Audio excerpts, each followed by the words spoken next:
Rajasthan police sub inspector भर्ती परीक्षा 2021 को रद्द करने की मांग को लेकर लगातार हाईकोर्ट में सुनवाई जारी है। कल एक बार फिर से हाईकोर्ट में सुनवाई होगी। इस बीच हमारे साथ मौजूद है आरएलपी के सांसद हनुमान बेनीवाल। हम उनसे बातचीत करेंगे। हनुमान जी, कल एक बार वापस से हाईकोर्ट में सुनवाई होगी और सरकार अभी एक ही मतलब अपने स्टैंड पर कायम है। देखिए, शहीद स्मारक पर धरने को 75 दिन हो गए। हम लगातार आंदोलन कर रहे हैं। जेल भरो आंदोलन, 1 लाख से ज़्यादा जवानों की आक्रोश रैली, राज्यपाल से हमने मुलाकात करी, दिल्ली तक संदेश पहुंचाया।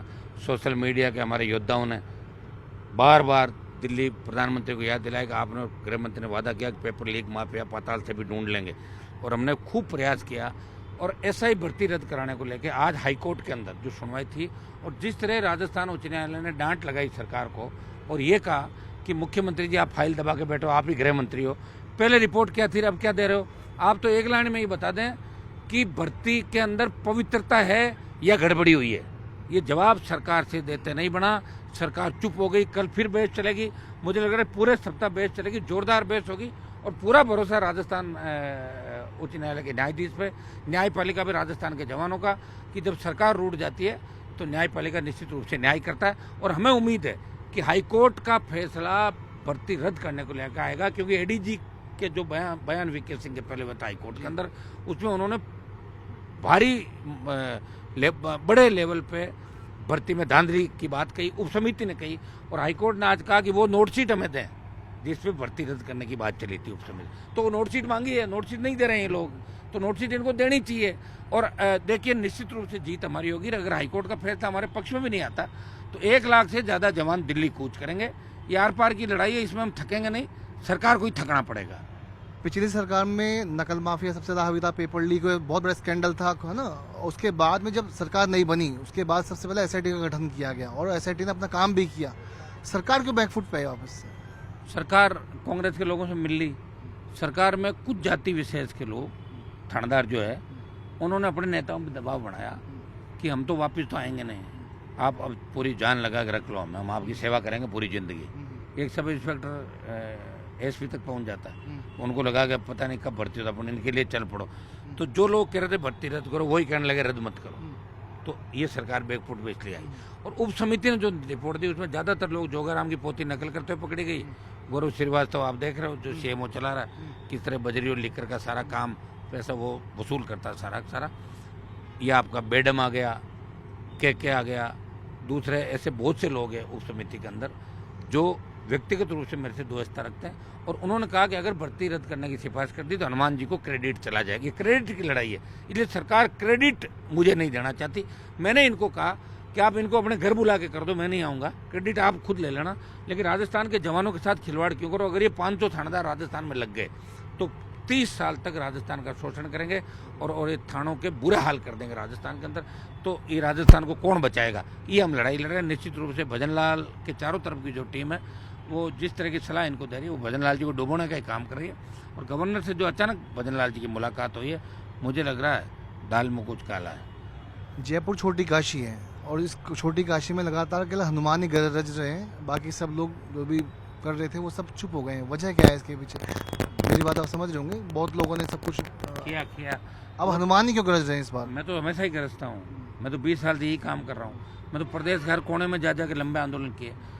शहीद स्मारक पे ही आप कह सकते हो कि मेरा सबसे, शाहजहाँपुर बॉर्डर पे भी 70 दिन बैठा था किसान आंदोलन के समय, अग्नि के।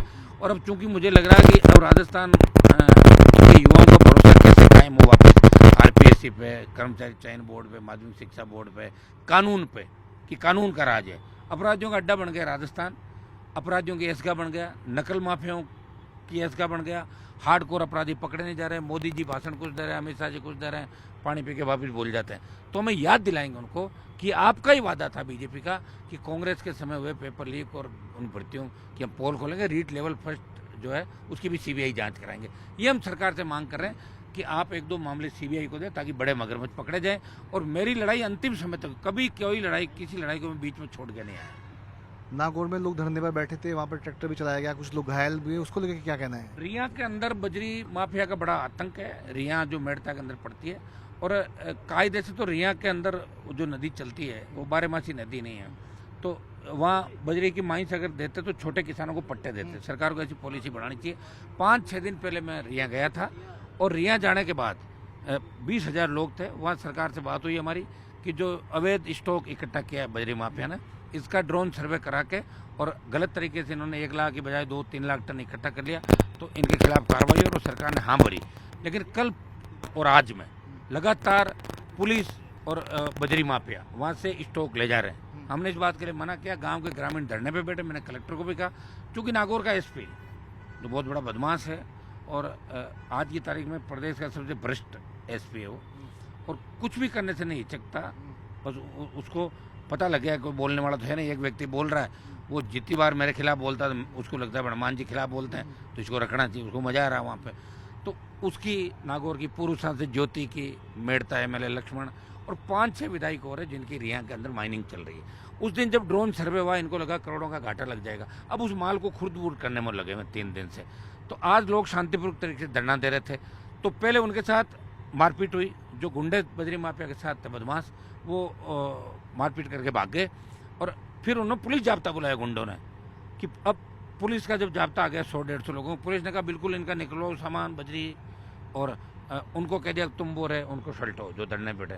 तो उन्होंने कैंपर गाड़ियाँ धरने पे उन भोले भाले ग्रामीणों पर चढ़ाई जिन्होंने भारतीय जनता पार्टी को वोट डाला था। इस रिया कस्बे में बीजेपी कम से कम 3-4 हज़ार वोटों से आगे थी। इस रिया कस्बे के लोग जहाँ बैठे, दुर्भाग्य इस बात का है कि जो बीजेपी का वोटर है वो बीजेपी के द्वारा ही मारा जा रहा है। और सुनो, भजन लाल को पता ही नहीं क्या हो रहा है, और वही लोग सरकार चला रहे हैं जो दिन में बीजेपी, रात को कांग्रेस, और दिन में ये दूसरा ये बिजनेस कर रहे हैं सारे के सारे। तो उसमें 7-8-10 लोग इंजर्ड हुए हैं।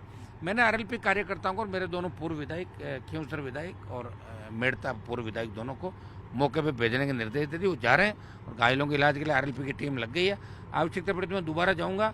लेकिन मैंने डीजी साहब से अभी बात की, मैंने कहा आपके डीजी बनने के बाद जो आज से आप स्पीड से काम कर रहे हो सुबह से, तो ये दोनों मामले देखेंगे। एक हेड कांस्टेबल नागौर एसपी से प्रताड़ित होकर उसके बच्चे को बंद कर दिया। वो रेलवे ट्रैक पे अपनी मोटरसाइकिल छोड़ गए, जब कहा भाई इसकी मोटरसाइकिल यहाँ पड़ी है, तो रात को ही पुलिस ने 2 बजे उसको सरेंडर कर दिया, गिरफ्तार किए हुए को एसडीओ को वहाँ ले गए। और एसडीओ जमानत ले ही नहीं सकता, और 151 में कैसे लाग सकता, मुकदमा होता है, और 151 शांति भंग पकड़ते हैं। लेकिन डर गए कहीं पिताजी ने कुछ कर तो नहीं लिया। और मेरे पास टेलीफोन आए पुलिस अधिकारियों के, साहब अनहोनी हो गई, चूक हो गई। मेरे कार्यकर्ता और 200 पुलिसकर्मी पूरी रात ढूंढते रहे उस हेड कांस्टेबल को, और सुबह 6:30 बजे वो मिला बेहोशी की हालत में, एक टंकी के पास थे। उनको नागौर हॉस्पिटलाइज कराया, फिर जोधपुर रेफर कराया। अब उसकी तबीयत ठीक है।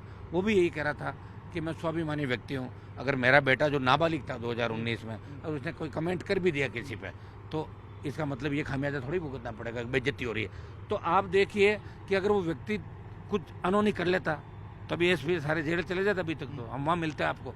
वो तो भाग्य अच्छा था नागौर का, हम सब का, कि हमारा एक आदमी जिसको सद्बुद्धि मिली और उसने कोई गलत काम नहीं किया। लेकिन किस तरह की प्रताड़ना है नागौर और राजस्थान में पुलिस के अंदर बैठे ऐसे लोगों को दे रहे हैं। अच्छा, मेरा एक लास्ट सवाल है आपसे कि हनुमान बोलते हैं, सबके पर बोलते हैं, मुख्यमंत्री पर भी बोलते हैं, उप मुख्यमंत्री के खिलाफ भी बोलते हैं, सामने से आवाज क्यों नहीं आती, जवाब क्यों नहीं आ रहे हैं? वजह क्या है जवाब नहीं आ रहे हैं? जवाब डरते हैं ना। जैसे ही मेरे खिलाफ कोई बोलता है तो लाखों बच्चे टूट पड़ते हैं, उसको ठंडा कर देता है।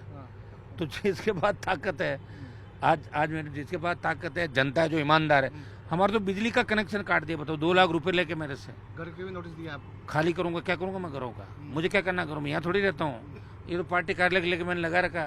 ये जो बीजेपी का ऑफिस है, ये भैरू सिंह जी ने बीजेपी को दान किया था। भैरू सिंह जी का बंगला था और उनको पता था कि इनमें कणु के नहीं है, ये ऑफिस बना पाएंगे, तो उन्होंने सरकारी इसको घोषित कर दिया।